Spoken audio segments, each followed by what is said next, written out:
vår gummibåt var begagnad, så den hade 2 hål till och med. Och min plats var precis bredvid motorn och den ska vara i vattnet. Så jag var upp till kanske navel, jag vet inte riktigt hur mycket. Jag var i vattnet.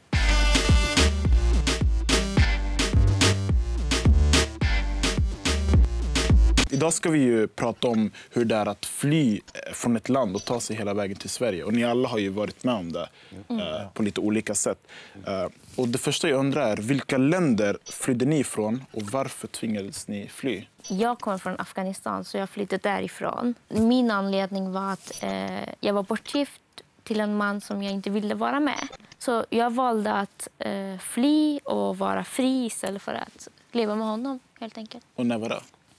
2015. 2015. Hur gammal var du då? Jag skulle precis fylla 16. Jag kom från Syrien och jag flydde på grund av kriget. Så det var krig, så jag kunde inte leva längre. Man hade 2 möjligheter. Antingen väntar man på sin död eller så ska man flytta. Liksom. Hur gammal var du när du... 13 år gammal. 13 år när du flydde? Ja. Ni andra då? Jag har flytt från Libyen för att det skulle börja bli krig. Så vi flydde till Italien. Okej. Men du har ju typ flytt 2 gånger, kan man säga. Ja. Kan du berätta om det? Ja, jag har flytt från Italien till Sverige, från Sverige tillbaka till Italien och från Italien till Tyskland och sen till Sverige. Varför var du tvungen att göra? Ja, för att Sverige säger att jag har uppehållstillstånd i Italien. Men jag hade inte den, så jag kom tillbaka nu. Och hur gammal var du första gången när du flydde från Libyen? 9 år. Ja. Men Liban, du då? Vart flydde du ifrån? Jag är från Somalia och jag flydde på grund av krig i byggnaden där jag uppväxt. Och det var för att några så här grupper som kallas för Al-Shabaab i hemlandet som kom in i, alltså, där jag bodde. Och så jag var tvungen att fly därifrån för att man kunde inte bo där. De hotade ju folk och det var därför jag flydde. Eller på vilket sätt tog du dig fram? Vi tog alltså, plan, allt möjligt, liksom, tåg, buss, alltså till och med plastbåtar liksom, som åker från Grekland till Italien. Är inte det farligt? Jo, det är jättefarligt. Alltså, på båten var ju plast och alltså, egentligen man borde sitta ju med typ 20 personer eller typ till 30. Och vi var typ mer än 50 till 70. På de här små båtarna? Ja. Ja. Och det var jättefarligt. Man fick inte gå upp. Ja, du känner också igen det? Ja, jag känner också igen. Det var gummibåtar. Fast jag tog det från Turkiet till Grekland, inte till Italien. Och hur var det? Det var faktiskt, alltså det var farligt. Och när vi tog vår resa, som sagt, det var 9 meters gummibåt. Sen, alltså, jag trodde det skulle vara för 7 personer, fast vi var över 50. Sen skulle vi åka och sen mitt på vägen så kom det en båt. Och bara de attackerade vår båt och knivhuggade. Sen så fick vi vänta några timmar tills vi var helt drunkna. Liksom. Tills det kom folk och hjälpte oss, de som fiskade. Okej, så det var folk som attackerade i en båt? Varför gjorde de det? Vi vet ingenting. Det var så mörkt, de var maskerade, de bara kom, attackerade båten, så försvann de. Och det var mitt ute på vattnet? Ja, exakt. Så vi kunde inte göra så mycket. I båten som åkte efter oss så hade tyvärr alla drunknat förutom 2 små barn. Men i vår båt så hade alla levt. Men som sagt, det var stor risk att vi skulle dött. Liksom, för att de här flytvästen som vi hade, de funkar i antal timmar. Sen funkar inte de längre eller vad det var. Så det var farligt. Liksom. Hade vi inte fått hjälp så hade vi alla drunknat. Liksom. Vilka var med dig under flykten? Det var morsan och syrran. Morsan och syrran. Ni andra då, vilka flydde ni med? Jag flydde med min bror, min storebror, som jag har tappat bort i Grekland, alltså på vägen hit. Hur tappade du bort honom? Dagen som vi skulle åka från Grekland till Italien som vi hade bestämt, han åkte med, han som hjälpte oss med papper och sånt, som tog oss hela vägen från Turkiet. Dagen han åkte med dem, de delades i grupper. En grupp åkte och en grupp skulle åka en annan väg. Men vi skulle träffas alltså, på vägen där vi skulle åka båten ifrån. Fast de kom aldrig. Tills hela vägen han hade ursäkter liksom, att vi skulle träffas hela vägen hit. Sen han sa att han hade ingen koll på vem det var. Okej, så du har ingen aning vart din bror är nu? Nej. Tills idag försöker jag hitta min familj och han. Hur försöker du hitta honom? Genom sociala medier, men den hade jag inte lyckats något med. Men jag har fått lite hjälp från Röda Korset, men den hade jag inte lika stort just nu med. Inget. Jag förstår. Ni andra då? Du bodde väl på typ något transitboende när du kom till Italien? I Italien, ja. Vad är det för någonting? Det är typ en fängelse. Ja. Du får inte gå ut och vänta tills det är klart med dina papper och sånt. Jag fick stanna där. Hur länge? 4 månader tills jag själv gick därifrån. Och vem flydde du med då? Med 2 tjejer. Med 2 tjejer? Ja. Och det var när du skulle ta dig till Sverige då? Ja. Sara, vem flydde du med?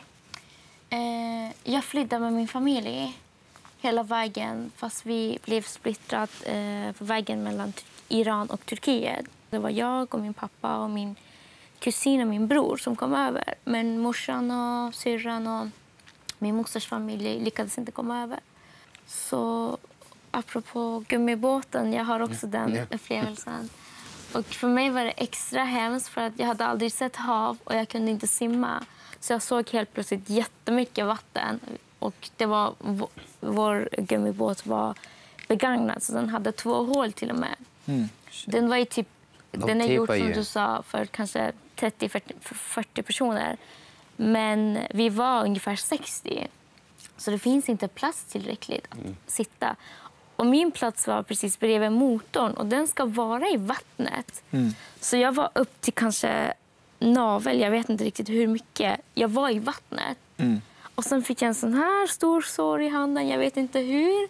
Så hela vägen till Grekland, det blödde och jag var så rädd och kunde inte be om hjälp någon annan. Att jag har faktiskt fått panik här, men ingen kunde hjälpa andra för att alla var i samma situation.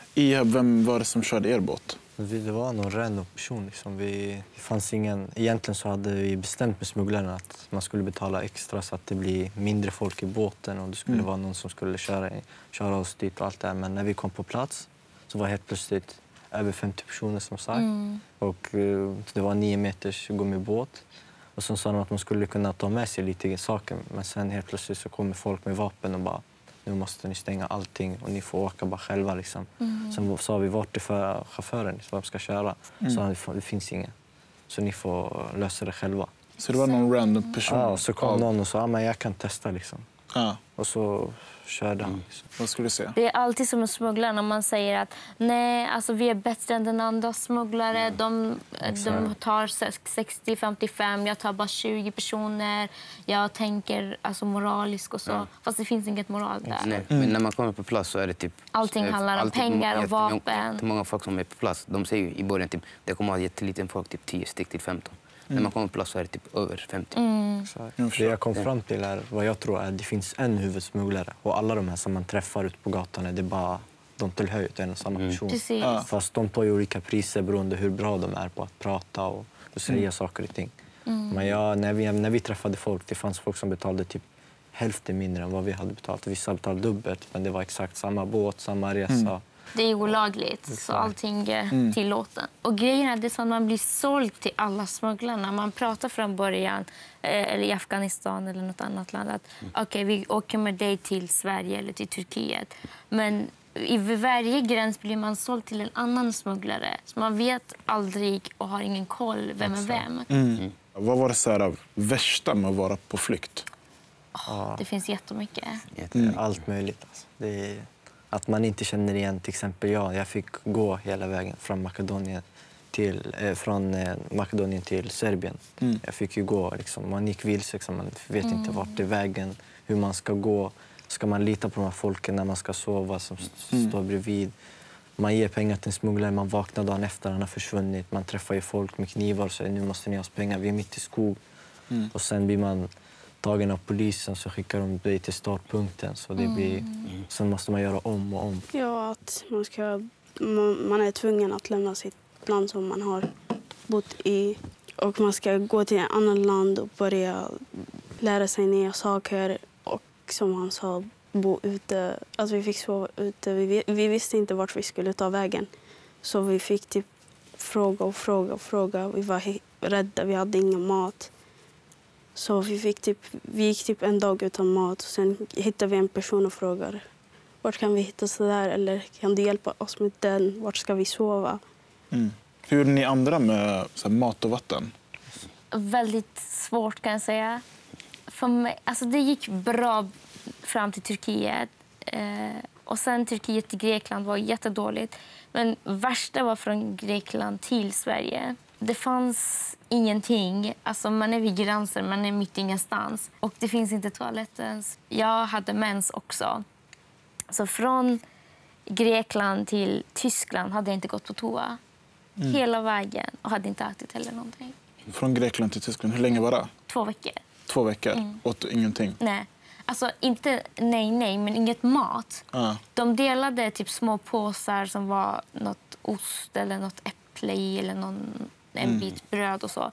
Jag försökte ta lite, för jag hade min kusin, han var yngst och han hade inte sin familj med sig. Så jag försökte spara min mat till honom att ge till han när han blir hungrig. Så jag försökte inte äta själv. För mig, som sagt, Turkiet så var det okej. Liksom. Man kunde köpa mat och allting. Men därefter, när man kom fram till Grekland, till sista stationen där Saloniki heter stället. Och där är gränsen mot Makedonien när man ska gå in där i skogen. Och där är grejen är problemet att man har ju pengar. Och när man ser vissa hus, man vågar inte gå fram för att man är rädd att de ska ringa polisen, så ska man starta från startpunkten. Att man vill inte åka fast. Typ. Så grejen, man måste liksom bara gå vidare och chansa att ingen hittar dig så att du kan gå hela vägen. Många har dött på grund av att man hade ont om mat och vatten och allt på vägen. Att det var... Men hur orkar man när man typ inte äter mat på jättelänge? Hur orkar man ta sig framåt? På något sätt, man tänker inte på sig själv. Jag tänkte på min kusin, på min bror. Hur ska det gå?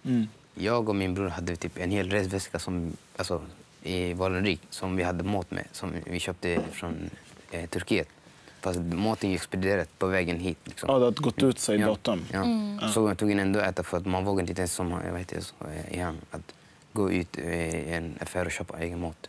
Jag förstår. Exakt, man drömmer om ett tak att kunna känna sig trygg under och sova i lugn och ro och äta, laga mat själv. Så sådana små grejer blir som en största önskemål. Men vad var du rädd för, skulle du säga? Eller mest rädd för? Ja, mest rädd för. Det var ju jättemycket. Det var mellan Serbien eller Kroatien. Jag minns inte exakt vilka länder det var. Våra pengar hade tagit slut. Och vi var mitt ingenstans. Och det är många som sa att man ska inte lita på taxin. De tar pengar och så stannar de mitt i skogen. Eller mitt i, ja, exakt. Att man vet inte vad ska man göra. Och det var ju mörkt när vi var framme. Och då visade några att där borta, ni ser några lampor som lyser. Där ska ni vara, det är nya gränser. Så jag bara okej. Och jag hade så mycket ont i fötterna så jag tog av mina skor och gick barfota hela vägen. Alltså mellan 2 länder gick jag barfota. Där var jag väldigt rädd. Alltså vi gick hela natten. Det var ju så mörkt, ingen var med oss. Jag visste inte vad jag skulle göra. Där kände jag mig väldigt rädd. Man var rädd hela vägen. Grejen är med mig att hela mitt liv blev upp och ner på 45 dagar. Liksom. Jag levde bra, levde gott med familjen, släkt. Man hade bra ekonomi i hemlandet. Allt var nice. Liksom. Så helt plötsligt man vaknar så allting har blivit upp och ner. Liksom. Och då när man är på resa, man tänker så mycket på mat eller vatten. Eller allt det här. Man tänker mer på vännerna man har förlorat, släkten. Man tänker på farsan som sitter hemma med min farfar och morfar. Och lever de? Har de dött? Vad har det som hänt? Var tar jag med vägen nu? Var ska jag nu? Kommer jag leva på vägen eller kommer jag dö? Liksom? En annan grej jag undrar, Selma. Fick du någon hjälp när du flydde från Italien då? Ja, lite hjälp fick vi. Senaste gången då? Typ tjejernas kompisar hade tagit samma väg som vi tar. Så de fick säga till oss vad vi ska göra för att komma hit och sånt. Att ni fick typ tips? Ja. Okej. Typ åk till den här personen kan hjälpa dig och sånt. Jag hade min bror, jag var väldigt ung, jag var typ 12-13 typ. Och han hade koll på de flesta, han hade typ kontakt. Jag hade till och med ingen mobil, han hade mobil som han kontaktade med folk som han kände till från hela vägen från Turkiet. Han hade koll på de flesta saker. Jag var bara där och följde med hela tiden. Jag bara blev påverkad på grund av vägen som vi åkte, det var så hemskt liksom. Vi satt ju en hel dag bara sitter där och gör ingenting liksom. Man tänker inte, man är tyst bara, man får inte prata heller. Varför får man inte prata? För att på kvällen får man vara absolut tyst för att de säger ju, polisen kan komma när som helst om det blir stökigt eller ljud eller någonting. Man får på morgonen får vi prata typ en viss tid och snacka lite. Och sen blir de säger till, de kommer in och säger till, man får vara tyst. Och så går de och så kommer de tillbaka. Det är typ en hel fängelse typ nästan. Hur lång tid tog din flykt så här, från att du lämnade till att du kom fram? Det tog ungefär 45 dagar. 45, du då Sara? Ungefär 2 månader. Jag vet inte exakt hur länge. Men typ 2 månader? Typ 2 månader. Ja. Du då Selma, din senaste då från Italien? Typ en vecka. En vecka. Sånt. Du då Liban? För mig var det jättelångt. Jag stannade i en hel länder väldigt långt, typ 4 månader skulle jag säga. Alltså, ja. Okay. Vi har faktiskt bett våra följare på Instagram att skicka in frågor till er om att vara på flykt. Första frågan som vi har fått då är: varför valde du Sverige? Grejen är, i början så hade vi inte bestämt exakt vart vi ska. Men min farbror, han jobbade i Ericsson, ett mobilföretag tror jag heter. Precis. Ericsson. Och han har varit i Sverige 90-talet. Och då hade vi fått lite, han hade berättat att jag kom hit och så vidare. Men för oss var det, vi hade bestämt att komma hit för att man kände att det var fred. Man har inte haft krig på länge, liksom. Då är det kanske lugnt ställe. För mig var det inte riktigt bestämt vilket land ska vi ta. Ja, men vi åker till Europa, vilket land som det blir. Vi stannade 2 veckor i Tyskland. Och jag hade, vår smugglare följt med oss. Och han pressade mig jättemycket. Han var på mig och att vi ska bli tillsammans. Och det enda chansen att jag kunde bli av med honom var att han ville inte komma till Sverige. Så att jag var okej, du inte vill, jag åker till Sverige. Du får stanna i Tyskland. Så att det var som att du flydde från honom till Sverige för att undvika precis. honom? Ja. Skulle du annars vara kvar i Tyskland? Kanske. Ni då? Det är faktiskt mamma som bestämde, så jag fick bara följa med. Jag hade inte valt att vara här. Liksom. Men gruppen jag flydde med efter jag tappade bort min bror, hela gänget de åkte hela vägen till Norge. Men de hade bestämt att lämna vissa personer på vissa länder. Så de hade lämnat mig i Sverige och så gick de. Jag förstår. Vi kör på nästa fråga. Vill man prata om hur flykten hit var eller är det för privat och känsligt? Det är väl privat och känsligt, men eftersom man har berättat när man kommer i Sverige, då går man på en intervju för att kunna få uppehållstillstånd. Så då berättar man om och familjen man bor med och så. Så blir det något okej att berätta om och så kommer man tänka på saker om. Så blir det något okej, men för vissa blir det så här känsligt. Men det blir typ att, har du blivit van med det? Ja, man blir van med ett tag, men ibland liksom, när man har glömt bort ett tag, så när man pratar så tricks minnen liksom, så gråter man om. Man saknar familjen till exempel, som jag har inte liksom, då blir jag triggad av familj och så. Ni andra då? För mig det är väldigt känsligt. Jag ser fortfarande mardrömmar av det. Men jag vill berätta det på det sättet att jag själv bearbetar och att svenskar förstår bättre hur svårt det är faktiskt att komma till ett nytt land. Får du många frågor om det där? Ofta får jag det. Vad för frågor? Ja, men varför kom du, som de frågorna? Trivs du här? Hur går det? Migrationsverket och så. Ni andra då? Ihab och Selma? Ja, det är känsligt. Ja. För att man vill inte berätta det, typ allt som man har varit med, för att man kommer ihåg det. Men man behöver säga det för att alla ska förstå hur det gick och hur det är. Hur svårt det är. Och släppna av lite liksom. Och man blir ju ibland, om man håller sig in, då blir det så här typ rörigt och känsligt och så, mycket känsligt. Men om man pratar lite om det så blir det lite lugnare, tycker jag. För jag går psykiatrik och psykolog en gång per månad typ. Så pratar jag om det typ en gång per månad och så frågar hon typ lite frågor om det. Så det hjälper det? Ja, det hjälper tycker jag, för att man släpper ju lite. Även det kanske är jobbigt liksom, att berätta om. Men hjärnan behöver ju för att berätta om det. Jag är ju känsligt och privat som alla sa. Men samtidigt i början så kände jag vill inte dela med. Som sagt, jag var lite osäker. Vill jag fortfarande bo kvar här eller vill jag? Men sen som man har hört och sett massor med saker i media och allt det här. Och många med konstiga förklaringar varför vi är här. Liksom. Vissa säger vi är här för pengar. Vissa säger vi är här för andra anledningar. Fast då känner jag mig nu måste jag visa liksom, varför vi är här på riktigt. Vi har flytt för olika anledningar, men största anledningen är krig. Liksom, och man kan inte leva i ett land där det är krig. Jag kom inte hit för just pengar eller så här. Jag hade själv bra med ekonomi och allt så här som sagt. Så det ena anledningen var krig och jag ville utbilda mig ha ett bra framtid. Som sagt. Liksom så det är därför liksom, jag tycker att det är viktigt att man är med och pratar så att alla förstår ju från oss och inte hör från någon annan. Precis. Vi kör på nästa fråga. Då är det någon som undrar. Drömmer du om att åka tillbaka till ditt hemland? Jag gör det. Så att min familj, min släkt, allt som jag har fått så mycket skit ifrån ser att faktiskt när en tjej flyr kan också lyckas. Man kan utbilda sig och göra karriär. Okej. Ni andra då? Drömmer ni om att åka tillbaka? Ja och nej. För att vi har inte lika frihet som vi har här i Sverige. Så där och så där. Jag ser ju typ på tv typ, i Somalia att det händer så mycket. Alltså till och med idag, det händer så mycket saker i Somalia. Men jag ibland drömmer typ, kanske bara få träffa familjen en gång till. Eller se familjen om de lever eller inte. Annars drömmer jag inte typ direkt att jag hade varit... Jag drömmer ibland att jag kanske åker tillbaka liksom, och gör något skillnad där i landet. Men annars drömmer jag inte typ, att jag vill liksom, direkt så. Jag förstår. Du då, så, det är fortfarande krig i Syrien. Då är det svårt att tänka att man vill tillbaka. Men mitt mål är att först ta ett bra utbildning härifrån och sen att kunna åka och hjälpa andra. Liksom. Liksom de flesta som har flyttat hit, de hade bra med ekonomi liksom, och bra utbildningar för att det var så dyrt också att ta sig hela vägen hit. Då liksom, de andra fattar vart är de bor vid gränsen, de har ingen utbildning och allt det här. Då kan det vara bra att hjälpa till liksom, och kunna hjälpa dem så mycket som möjligt. Liksom. Då kör vi på sista frågan som är...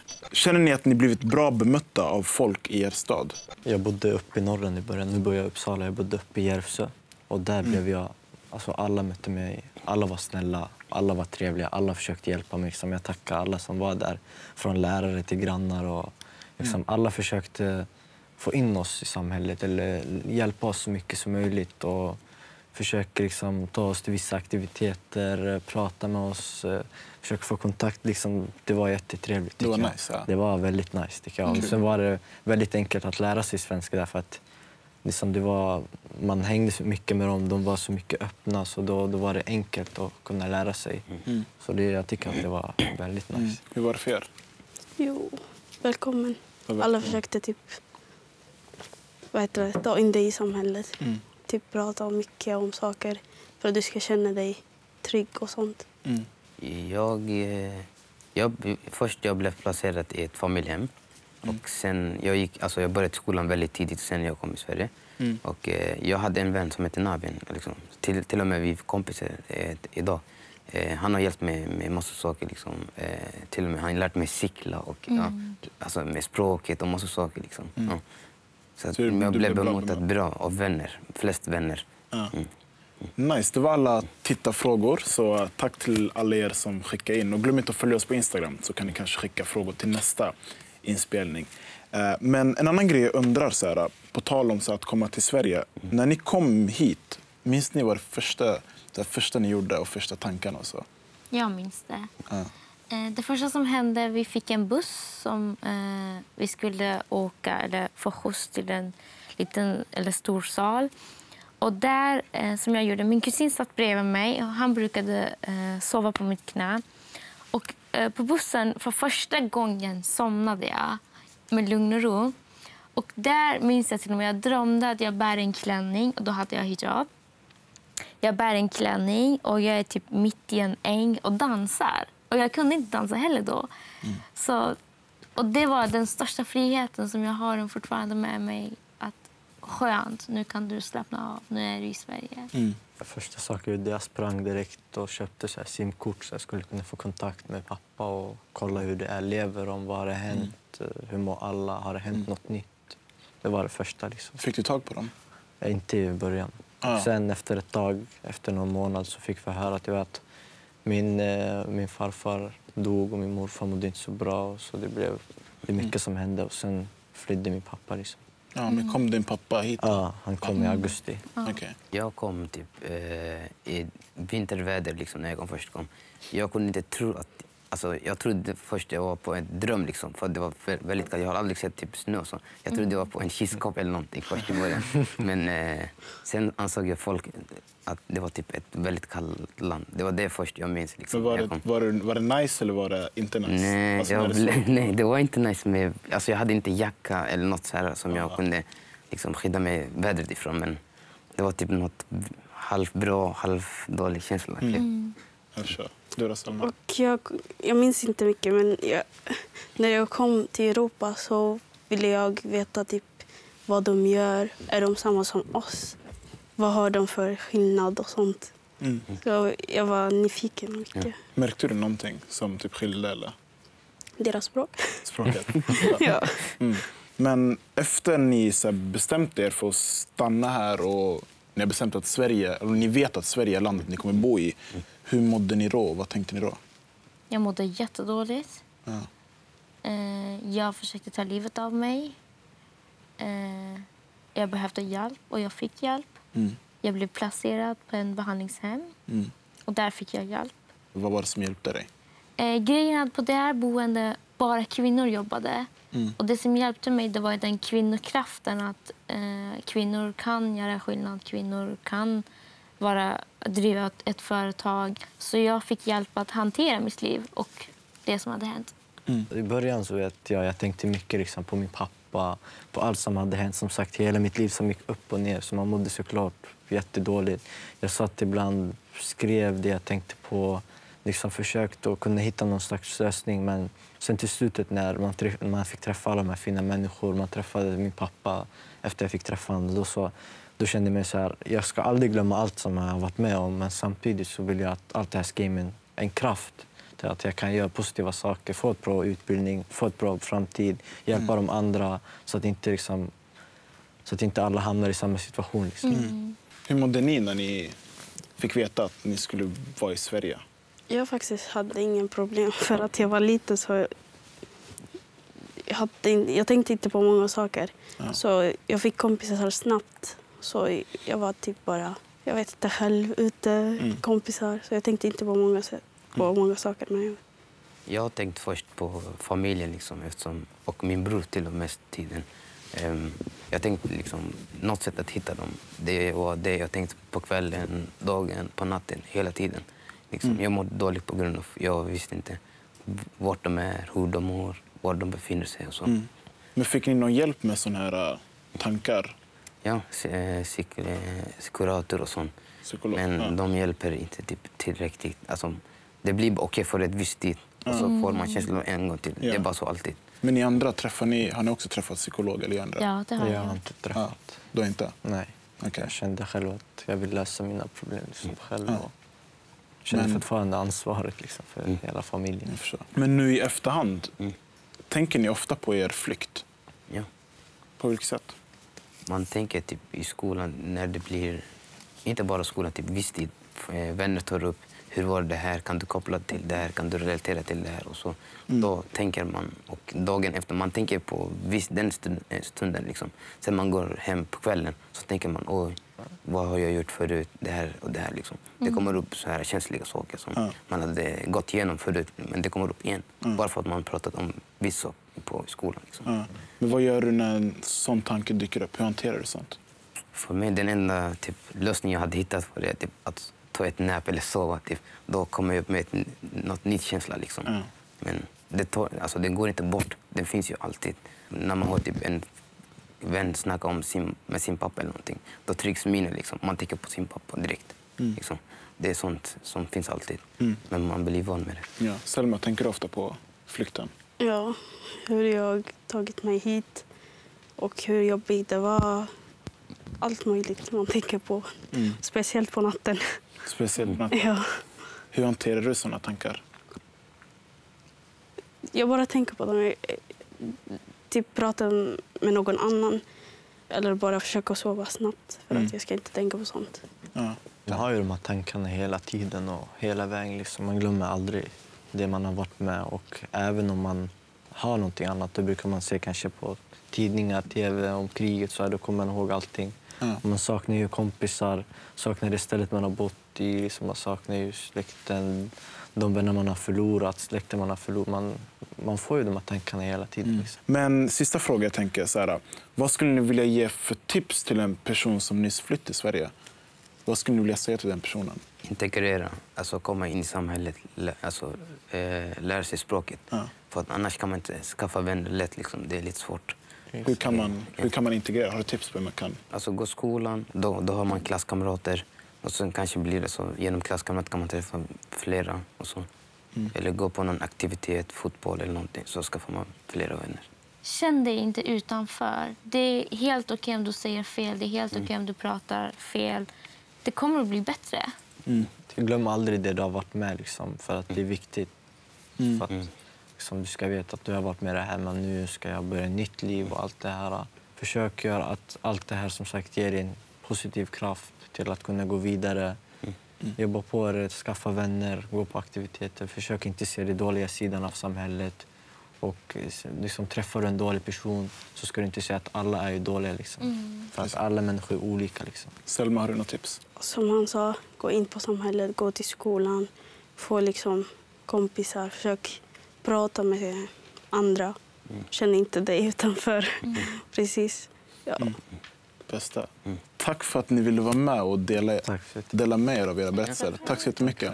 Och vill du vara med i vår talkshow eller finns det något ämne du tycker vi borde ta upp, så borde du skriva till oss. Kontaktuppgifter hittar du här nere. Och glöm inte att prenumerera på Tänk till så du inte missar våra klipp i framtiden. Nästa kommer nu på onsdag. Så vi ses då. Ha det bra. Hej då!